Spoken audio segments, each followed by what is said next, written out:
एक समय की बात है, एक धर्मात्मा नाम का राजा हुआ करता था। उनकी एक पुत्री थी जिसका नाम तुलसी था। वह यौवनावस्था में चल रही थी।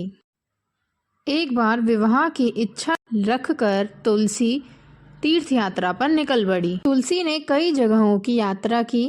एक स्थान पर गणेश जी महाराज को तपस्या करते हुए देखा। भगवान गणेश जी बहुत ही आकर्षक और मोहक लग रहे थे। तुलसी गणेश जी के इस सुंदर रूप पर मोहित हो जाती है।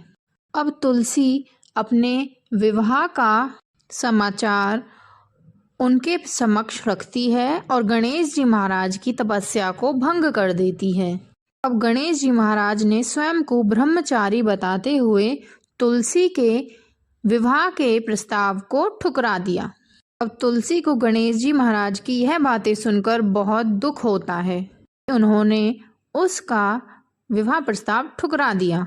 अब तुलसी ने क्रोधित होकर गणेश जी महाराज को 2 विवाह करने का श्राप दे दिया। अब यह बात सुनकर गणेश जी महाराज को भी तुलसी पर गुस्सा आ जाता है और वह भी तुलसी को असुर से शादी करने का श्राप दे देते हैं।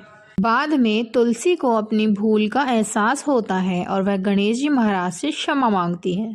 तब गणेश जी महाराज कहते हैं कि ना तो तुम्हारा श्राप खाली जाएगा और ना ही मेरा श्राप खाली जाएगा।